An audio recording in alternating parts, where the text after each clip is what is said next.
Olá, pessoal, sejam bem-vindos a mais uma ação da iniciativa Como Vencer a Batalha, Empreendedorismo. Hoje a gente está dando início à série do webinar.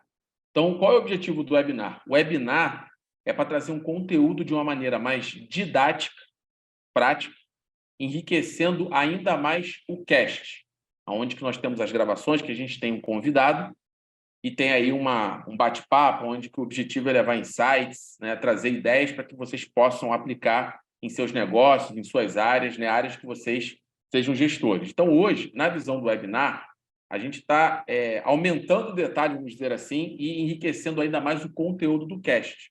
E hoje, o nosso primeiro convidado do cast volta, que é o Alberto Weisenberg, que vai trazer a visão de modelos de negócio, pessoas e gestão. O que é importante, pessoal? Que vocês possam comentar, trazer feedbacks nos comentários do vídeo, manifestando interesse se vocês querem que a gente possa fazer aí um encontro ao vivo para tirar dúvidas. Então é importante que cada um que esteja assistindo possa dar esse feedback nos comentários para que a gente possa agendar um encontro ao vivo de acordo, né, com as demandas que o público e o telespectador vai passando para a gente. Bom, como é que funciona a iniciativa, só recapitulando? O objetivo do empreendedorismo Como Vencer a Batalha é levar insights, conteúdos práticos, didática e experiências para que todos aqueles que empreendem possam desempenhar melhor seus negócios ou até mesmo a gestão de uma área enquanto organização. Então, é esse que é o objetivo, conectar com um conteúdo próprio, adaptado e personalizado para essas demandas. Então, o nosso objetivo principal é esse. Hoje, o patrocinador é a empresa CAF Facility Management, que é o nosso patrocinador. E para você que tem interesse em patrocinar, basta enviar um e-mail para gestãoestratégica@caffm.com, aonde que a equipe vai estar enviando maiores detalhes sobre o patrocínio. Bom, seguindo aqui, né, a gente vai passar hoje por o início do webinar. A gente vai manter aí a ordem dos 3 blocos: bloco 1, modelos de negócios; bloco 2, pessoas; e bloco 3, gestão. E a partir de agora eu vou passar a palavra para o Alberto Weisenberg, dar continuidade e iniciar o primeiro bloco. Então, Alberto, mais uma vez, seja muito bem-vindo. Obrigado aí por estar compartilhando o seu conhecimento. Hoje a gente vai detalhar ainda mais um pouco lá os objetivos do cast. Eu te passo a palavra agora e vamos seguindo aí. Boa apresentação e até já. Obrigado, Guto. Mais uma vez, obrigado pela confiança e pela oportunidade de troca, né? Como eu cheguei a dizer no cast, quando a gente fala, tenta transmitir conhecimento, a experiência, a gente aprende junto, né? E, sobretudo, se houver interesse, como você já mencionou, depois a gente fazer isso ao vivo, vai ser mais uma oportunidade de aprendizado para nós e para quem estiver nos ouvindo. Bom, como você comentou, eu vou seguir mais ou menos a estrutura, são 3 blocos, como foram os casts gravados. Tá? Algumas coisas daqui já foram faladas lá, e no melhor espírito do aprendizado, eu estou sempre procurando enriquecer o meu conhecimento e lendo, tendo contato com outras experiências, e vocês vão ver que tem algumas coisas aqui que são novas, e até umas muito recentes, por exemplo, de uma coisa que eu estava lendo hoje. E vou procurar, como já fiz no cast também, citar exemplos da vida real, que todo dia, e isso é uma prática muito importante para o aprendizado e para o empreendedor mais ainda, é você observar o que acontece na tua volta, tá? Você vai num restaurante, é uma oportunidade de aprendizado; você vai na padaria, é uma do dia a dia, né? Eu vou citar, por acaso, hoje, uma experiência numa padaria e num restaurante, tá? Que eu acho que vale a pena aqui no contexto. Tem muitas outras, provavelmente eu vou recorrer àquelas também que eu já tinha falado no cast. O que a gente sempre tem que começar, empreendedor ou não, entendendo, reconhecendo, né? O mundo mudou. O mundo está sempre mudando, desde que o mundo é mundo. mas ele mudou muito e muito rápido, sobretudo da pandemia para cá, tá? E vai continuar mudando. E, como eu vi uma vez, mudou para sempre.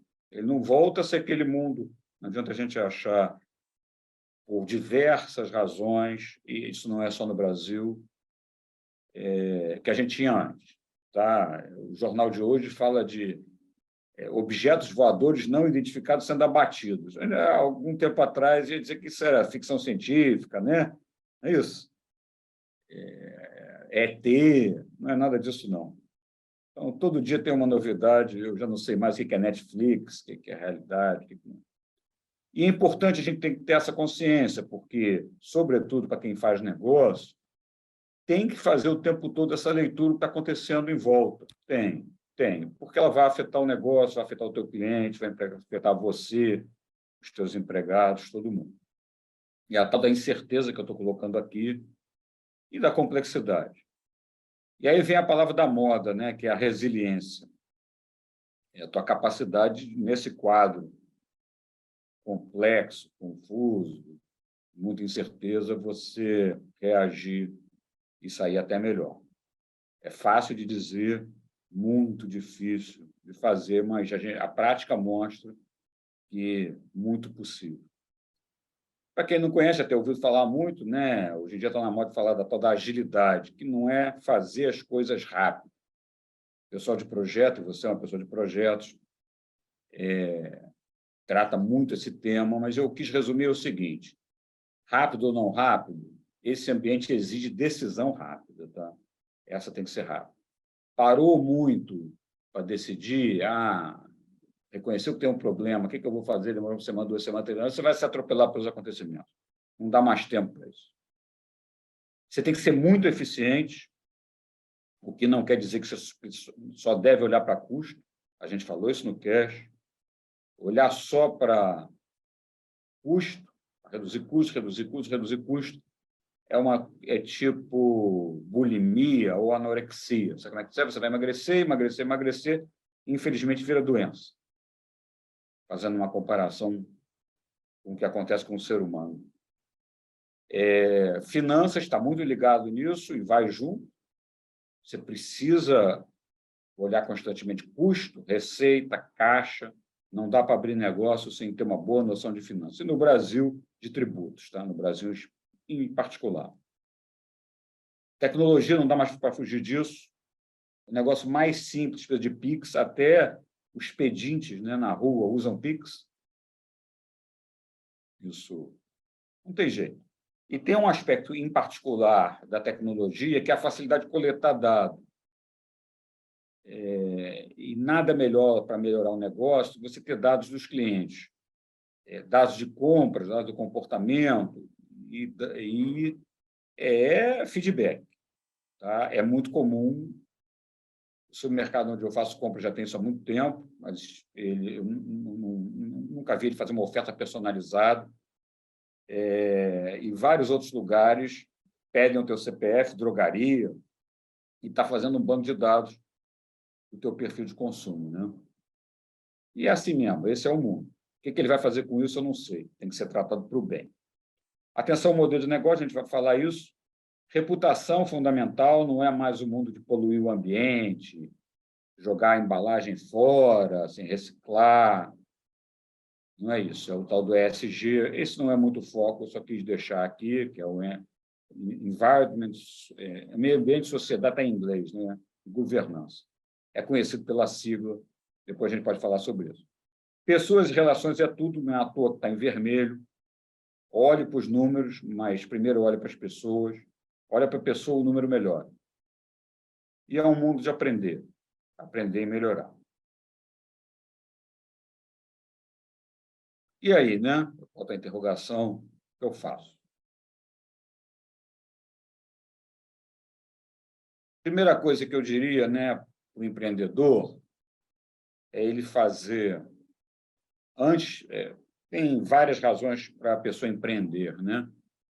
Tem o que empreende por necessidade, não tem alternativa. Precisa gerar renda, não tem um emprego formal, vai empreender. E tem, no outro limite, quem tem a situação confortável tem uma ideia e tem o perfil de empreender e vai empreender. Em todos os casos, mas sobretudo naquele que corre mais risco, porque é um empreendedor, vamos dizer assim, de sobrevivência, essas perguntas aqui têm que estar muito bem respondidas. E ela começa pelo principal, né? É o quem eu sou, o que me distingue, né? Vou dar um exemplo bobo. Se eu não entendo absolutamente nada de vender cachorro-quente, eu usei esse exemplo no webinar, que eu considero que é uma coisa simples. Eu tenho que aprender um pouco disso, né? Como é que eu, o que tem molho, não tem molho, onde eu compro a salsicha, qual é o tipo de pão, se eu vou fazer a carrocinha. Então, se eu, aí é comida, e normalmente a alimentação exige muito tempo, eu tenho esse tempo. Recentemente eu estava ouvindo de uma franquia, por acaso de padaria, o franqueador dizendo que é de 7 da manhã às 11 da noite. Ok. Como um negócio só vive com o dono por perto, o dono vai ter, talvez não de 7 da manhã às 11 da noite, tem que ter disponibilidade do dia, 7 dias por semana, tá? Mas, sobretudo, não é só de conhecimento que eu estou falando, mas é de característica pessoal. Empreender é correr risco. Empreender não é uma atividade para quem tem muito medo, né? Empreender é uma atividade para quem tem equilíbrio, para quem sabe lidar com pessoas. Portanto, a pergunta é quem eu sou. O que me distingo qual é a minha vantagem, né? Eu vou ter mais sucesso se eu, de alguma maneira, traduzir as minhas qualidades e elas superarem a dos outros. Isso, o produto vai ser consequência, na verdade, do que distingue eu, empreendedor, dos outros. A segunda pergunta é o que eu sei. Tem a ver um pouco com o que eu já falei, né? E o que eu preciso aprender. Quero abrir uma fábrica de bolo. Eu não tenho a menor ideia do que é um bolo. Melhor aprender a fazer um bolo, umzinho, antes de abrir a fábrica de bolo. Um que seja. Senão você não... porque o franqueador vai me treinar, não é suficiente. Com quem eu me conecto? Não é o mundo de fazer nada sozinho. É um mundo de parceria, e é um mundo de um ajuda o outro. E é um mundo de equipe. Para a startup, um dos fatores que é avaliado pelos investidores essa startup é do eu sozinho, tem que ser um eu sozinho muito bom. Porque nem todo dia a gente pode ter um problema de saúde e tal. Então, a equipe é tudo. Quarta pergunta, que parece óbvia, que recurso eu disponho? Nenhum. Está difícil, tá? Mas você tem que ter consciência. Pode ser nenhum. Mas, sobretudo, na medida em que você cresce ou que você adquire algumas obrigações e responsabilidades, você tem que ter segurança que vai ter recurso para isso. Muito comum em franquia. Normalmente, na franquia, o cara já te diz na largada quanto é, né? Precisa de 500 mil, 600 mil, 700 mil, você vai ter que arrumar o recurso. E, sobretudo, o seguinte, que risco eu posso correr? Vamos olhar no recurso, né? Bom, precisa de 700 mil para uma franquia? Não tem. Vou pegar empréstimo no banco. Com a taxa de juros como está, que garantia eu vou dar? Eu posso correr esse risco? Não posso. Então, quer empreender ou está empreendendo? Essa pergunta é para ser feita o tempo todo, tá? Elas só vão, vamos dizer assim, contribuindo na medida que você avança como empreendedor para o sucesso do seu negócio.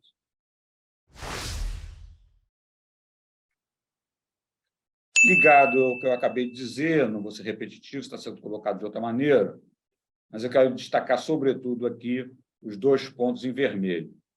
É assim, tão mais bem-sucedido você vai ser quanto melhor ou mais inovação você trouxer.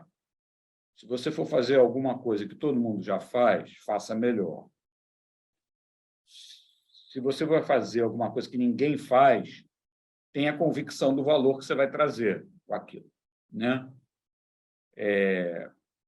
Isso certamente contribui muito para o negócio. Muito.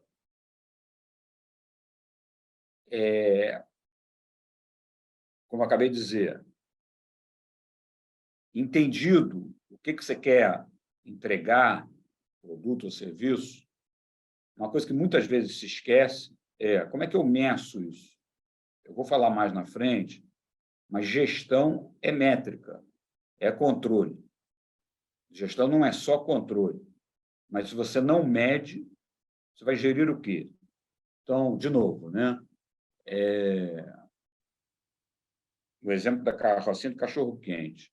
Eu sei quanto custa cada sanduíche daqueles, eu sei a minha perda diária, o que eu faço no final do dia, o que eu faço se a salsicha estiver chegando no prazo da validade. Eu preciso o tempo todo medir,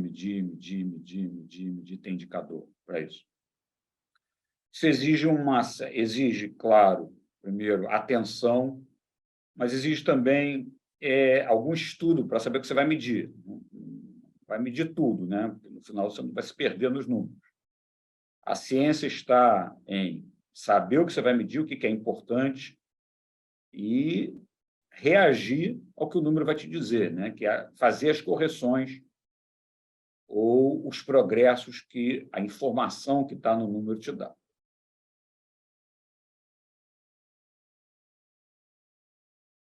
Já falamos muito de tudo isso.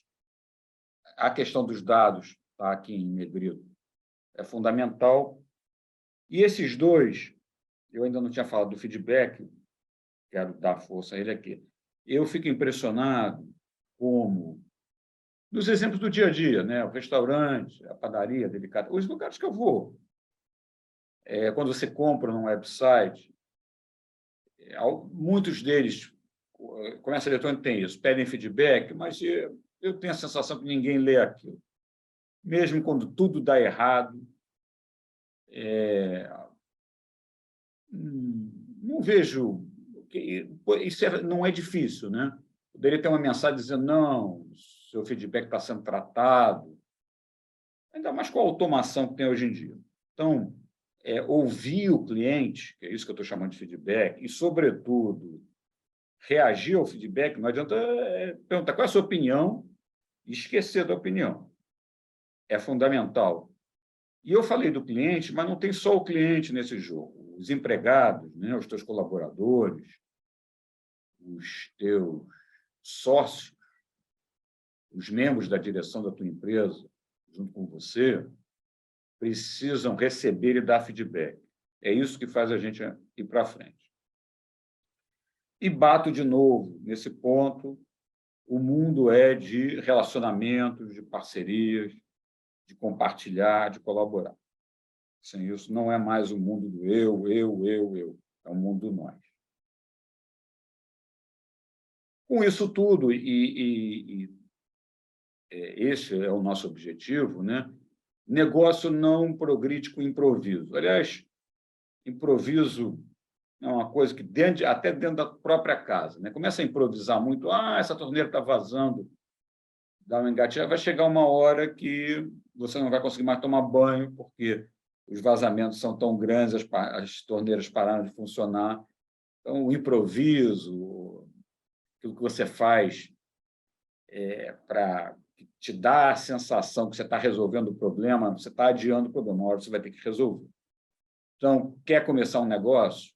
Você precisa do que se chama de um plano de negócio, que, no fundo, vai tratar de uma forma organizada. Eu trouxe aqui um dos Canvas, né? Inspirado lá no principal. E Canvas é um instrumento muito bom para você organizar ideias. E sugiro nunca ser construído sozinho. Canvas é uma coisa para ser construído em grupo, com várias pessoas, que aí todo mundo tem sua visão e ajuda você a preencher cada caixinha dessa, para você efetivamente ter uma visão estruturada do teu negócio.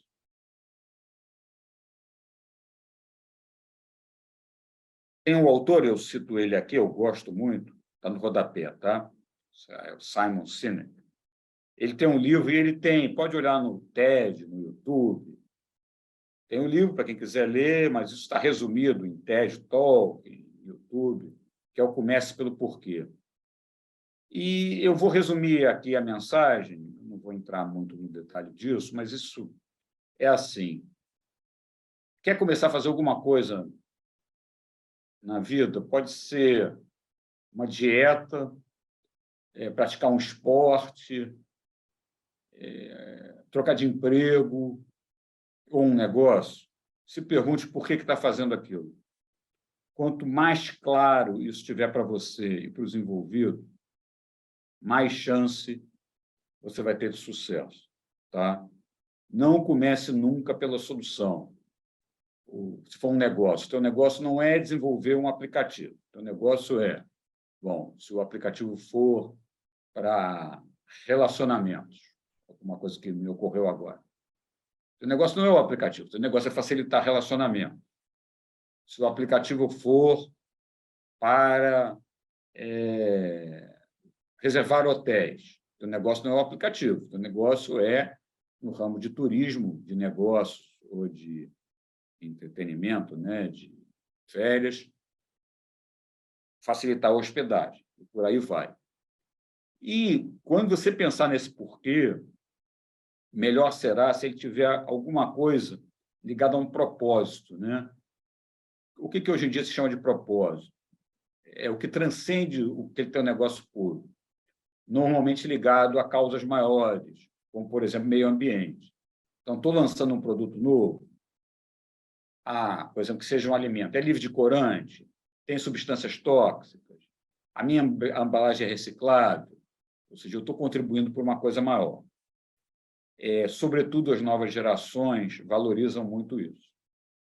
O segundo ponto é, isto bem definido, é o como eu vou fazer. Tá? Palavra-chave, eu estou destacando aqui, precisa de disciplina. Disciplina é o contrário do improviso. Precisa de método, precisa de planejamento, precisa de alinhamento entre objetivo e prática. E o que é o produto? Tá?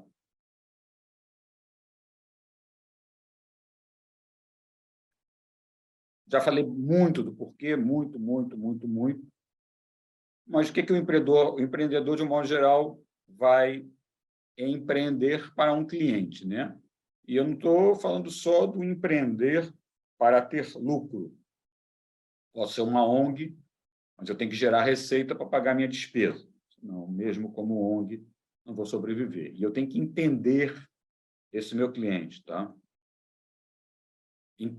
Entender os competidores, entender o mercado.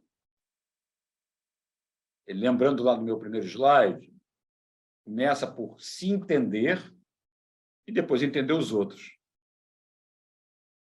Senão não vai. Não adianta também só... E um não vive sem o outro, tá?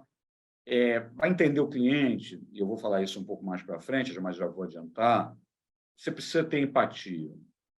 Empatia é uma coisa muito discutida, se você ajuda uma pessoa, não ajuda, mas ela é muito importante para você entender o cliente. Mas eu vou falar mais disso na frente.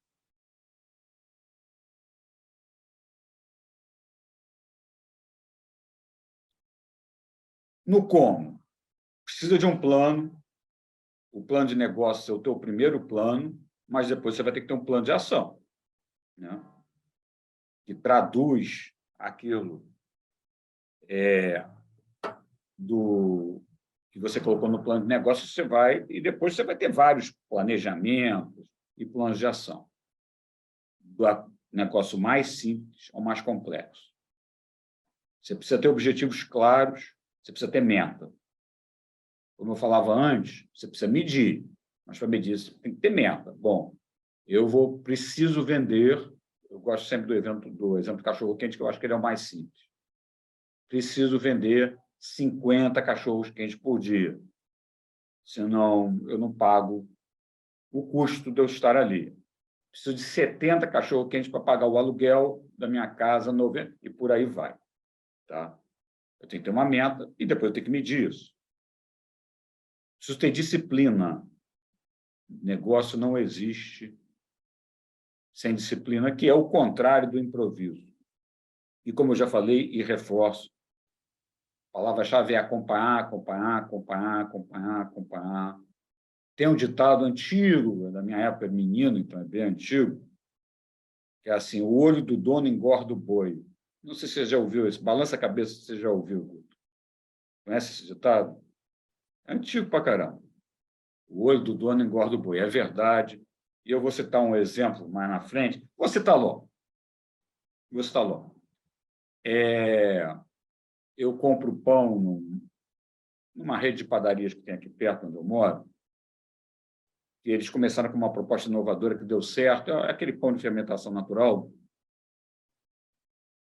E uma coisa que eu me dei conta outro dia é que eu nunca vi, nas muitas vezes em que eu fui, alguém parecendo ser o gerente.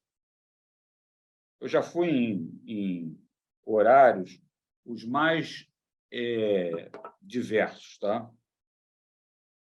E quando, bom, o gerente precisa estar o tempo todo, é aquilo que eu te falei, né? Eu comentei aqui isso. É um negócio que, aparentemente, pelo que eu soube, funciona de 7 da manhã às 11 da noite. Aí ele não vai conseguir. Mas ele vai ter que ficar boa parte do tempo. Que precisa desse olhar, precisa de supervisão. Precisa. Esse é um mundo complexo, né? É assim que você percebe como é o movimento de cliente. Você não está confiando no teu empregado? Não é isso, pelo contrário, é um olhar a mais, afinal o negócio é teu. E essa padaria em particular tem uma característica que eu mesmo não tinha me dado conta, foi uma amiga minha que não compra lá, que mora pertinho, que disse assim, Alberto, eu não compro lá porque não me traz uma impressão de limpeza. Aí eu digo, de cuidado maior com a limpeza. Aí eu digo, mas por quê? Você já reparou que a pessoa que está te vendendo pão, muitas vezes, é a mesma que sai e opera o caixa, ou seja, manuseia dinheiro? Passei a prestar atenção, tá? E passei a não... Eu não tinha percebido isso. Mas isso eu atribuo isso à redução de custo, né? Mas eu acho que se o gerente tivesse lá, ou tivesse alguma métrica de feedback, perceberia que talvez isso esteja afastando mais clientes do que o possível custo de não ter alguém específico para receber o dinheiro. E quis trazer isso aqui, são duas coisas fundamentais. Experimentação, isso é muito comum em startup, né? Você tem um produto novo, você tem que experimentar, você tem que ter essa consciência de que talvez não seja a primeira versão. Mas, assim, esse é um mundo que dificilmente, do produto mais simples, do serviço mais simples ao mais complexo, você não vai ter que adaptar ele com o tempo. E é isso que eu chamo de experimentar também. E o experimentar não pode ser experimenta e não acompanha, volta a acompanhar. Se você experimenta, você tem que ter muita consciência do que você quer com o experimento, né? Porque no final você vai ter que concluir se aquilo é melhor ou pior, e de como é que você faz para dar o próximo passo, que é o tal do market fit, né? E aqui eu vi isso recentemente, achei genial. Olha o que o Magazine Luiza está fazendo. Isso eu nunca tinha visto. Eu li recentemente, é uma coisa inovadora. Eles estão fazendo isso com uma série de produtos que eles vendem. Se vocês repararem, é um Samsung Galaxy, mas na caixa vem impresso Magalu. Imagina o poder de divulgação da marca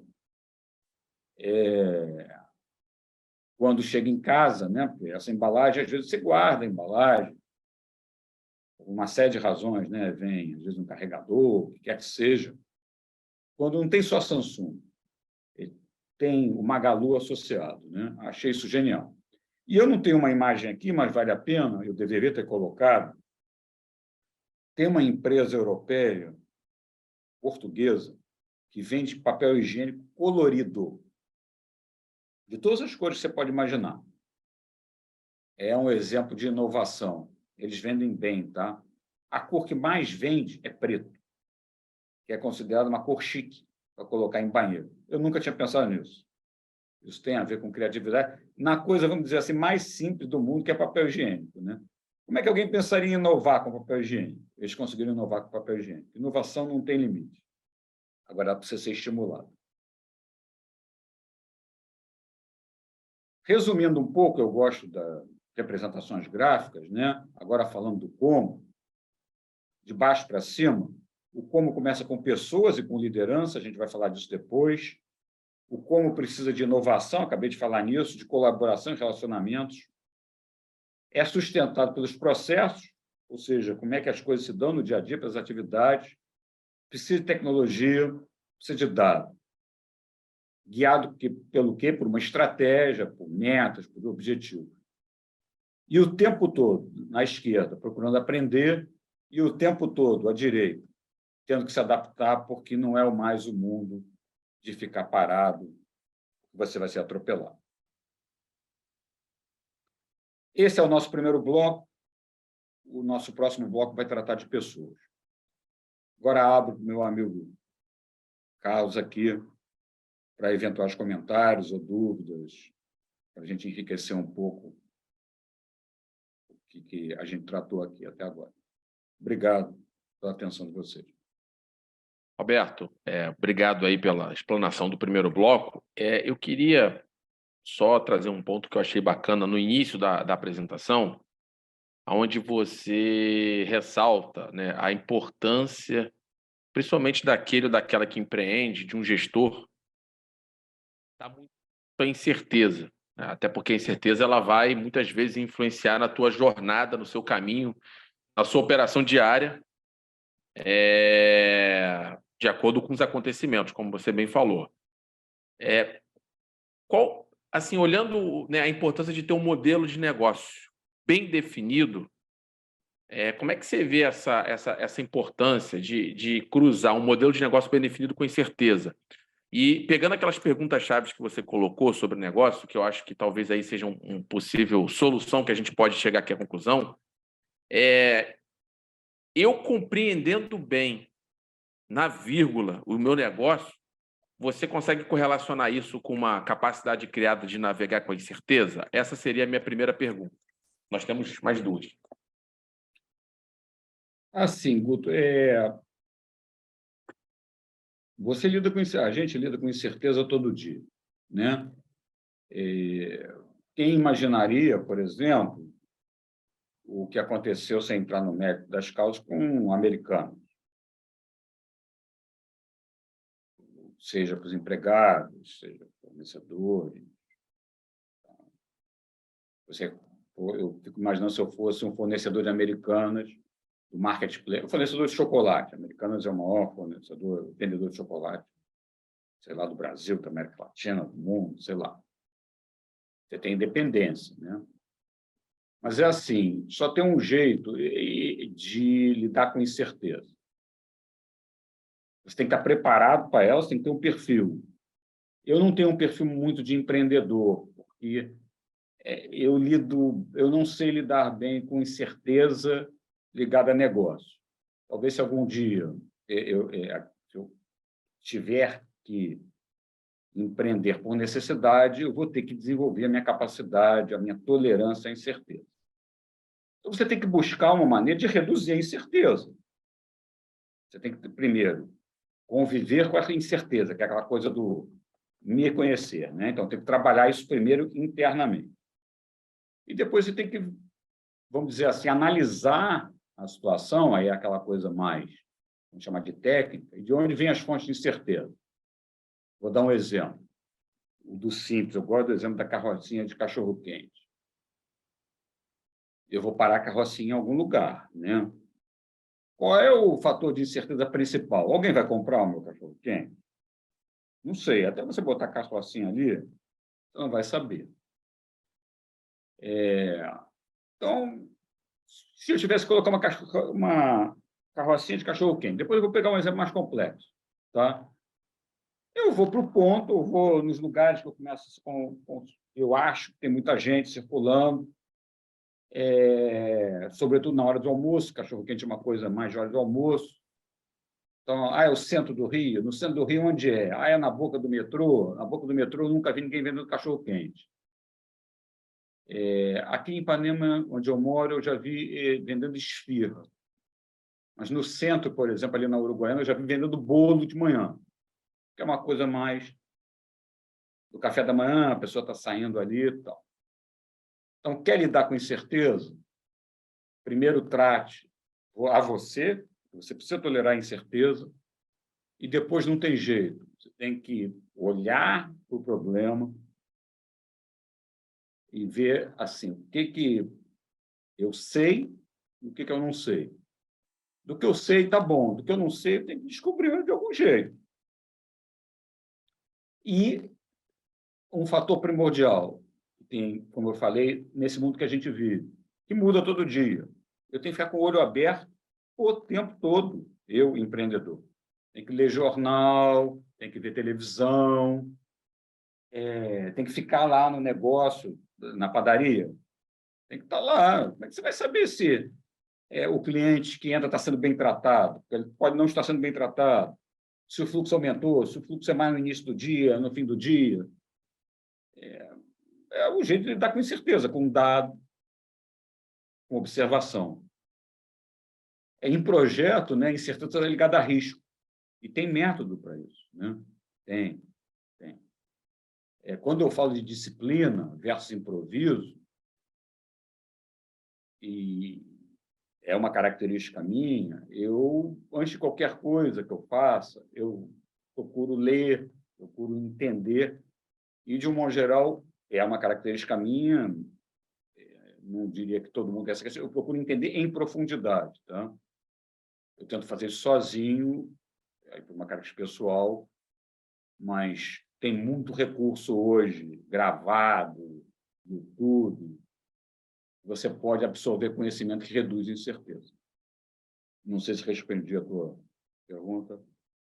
Sim, sim. Não, está super claro, Alberto. Que eu acho assim, acho que o principal ponto é que essa capacidade em si de navegar pela incerteza tem a ver até com, além desse ponto que você trouxe agora, mas também com a capacidade de decidir rápido, né? Porque é isso que vai fazer a diferença em você ter ali uma variável que você não havia vislumbrado ali e que aquela variável se transformou numa realidade vai influenciar o comportamento, a direção do teu negócio para um caminho, né? E aí você tem que decidir rápido. Então, né, a própria pandemia mostrou muito isso para a gente, né? De o que é um efeito de incerteza de alto impacto que é possível gerar. Então, assim, está super claro, né? E isso se aplica, assim, como você bem falou, né? De negócios desde micronegócio até empresas grandes, tá ali atento. Para fechar, Alberto, eu tenho uma pergunta que eu achei muito bacana, um ponto que você colocou sobre controle, sobre medição, né? Muito interessante aí a, a tua análise. E um dos dilemas que o mundo tem hoje, né? Eu lembro que até fiz um post mais uns 2 anos atrás sobre excessos de controle que as grandes empresas, né? Principalmente empresas que são reguladas, têm. E quando você confronta isso com a agilidade, né? Que a agilidade ela tenta eliminar a burocracia, focar naquilo que tem valor e tal, qual seria a dica que você teria para saber até onde o teu nível de controle deve ir? Sim, se você pudesse dar uma dica aí, porque se o empreendedor começar a botar muito controle, daqui a pouco ele está controlando o que é fazer um negócio em si, o que é um perigo. Então, assim, teria assim, alguma dica na tua visão aí, talvez um caminho para se pensar Sim, nesse sentido? sim. O controle ele tem dois aspectos, sim, sempre. Ele tem um aspecto técnico, que é o que você vai controlar, como, e tem a ver com a quantidade de controle. E ele tem um segundo aspecto, e os dois vão ser importantes para responder a tua pergunta, é que, normalmente, de um modo geral, você vai acabar controlando pessoas. E quando você controla em excesso, quando se microgerencia, o que se chama, se retira autonomia, gera falta de motivação. Então, primeiro, pelo lado técnico, é assim: você começar um negócio, começar e manter um negócio, você tem que ter planos, metas, estratégias e foco. Então, não adianta, e eu já vi isso, tá? Você querer controlar coisa demais. esse é um risco muito grande na medida que você vai subindo na hierarquia da empresa. Quanto mais alto, no caso, por exemplo, o presidente, menos indicador ele tem que olhar, porque é para isso que ele tem equipe. Isso tem a ver com autonomia, né? Eu ouvi uma vez, vou contar um milagre sem contar o santo, de uma prática de um CEO muito famoso e que dirigiu empresas muito grandes no Brasil, e dizia assim para os vice-presidentes dele, para a diretoria: cada um aqui tem a sua meta, os seus objetivos, então vocês sabem qual é o resultado que vocês têm que chegar e o que tem que fazer e qual é a responsabilidade de vocês. Só me tragam os problemas em que eu seja decisivo para resolver. Isso é muito sábio para todos os níveis hierárquicos, porque senão ele não faz o papel dele. Vamos pegar uma empresa gigante. Qual é a maior empresa do mundo? Acho que em valor de mercado, é a Apple. Lá, o presidente da Apple chama-se Tim Cook. Ele não fica com um painel de 200 mil indicadores na frente dele. Ele deve ter muito indicador na Apple, muito. Ele certamente, e faz parte da sabedoria de gerir o negócio, é por isso que ele está lá, ele tem o suficiente para o nível dele. A partir daí, o cara do iPhone, as linhas lá do Mac, eles têm os indicadores dele, até chegar alguém na operação na China, sei lá, que é responsável pela venda do iPhone na China, que tem os indicadores dele. Então, é assim, objetivo meta-indicador é para decompor mesmo, tá? E não é para ter muito, não pode ter nenhum nível que tenha assim, 20 indicadores. A pessoa vai se perder. E não precisa. Não precisa. Se tem 20, ou tem alguma coisa de errado, ou precisa... Você está, na verdade, gerenciando duas coisas diferentes. Isso é do ponto de vista técnico. Sob o ponto de vista humano, quando parar, é quando você está chamando responsabilidade demais para si e está esquecendo que as pessoas podem, devem, precisam ter iniciativa. Porque é isso que motiva ela. Ok, Alberto. Então, perfeito. A gente assim, consegue sintetizar bem aí o bloco 1. Muito bacana esse ponto que você colocou em relação aí à questão do controle, né? Ter aí uma visão aí clara de negócio para saber ter os limites, né? E quanto maior a operação, né, mais, né, o controle a gente pode entender que a palavra controle por si só ela pode estar ainda vinculada a coisas muito técnicas operacionais, né? Então, pode John falar, Paul, desculpa. que é um autor famoso de administração, liderança e mudança, diz assim: gerenciar quer controlar, você gerencia números, coisas. Pessoas você lidera, tá? É diferente. Você precisa dos dois papéis, mas para pessoas você precisa mais liderar do que gerenciar, que tem muito a ver com controlar. Ok. Com isso, nós encerramos aí o nosso primeiro bloco. Pessoal, voltamos, né, na sequência aí para ir para a segunda etapa.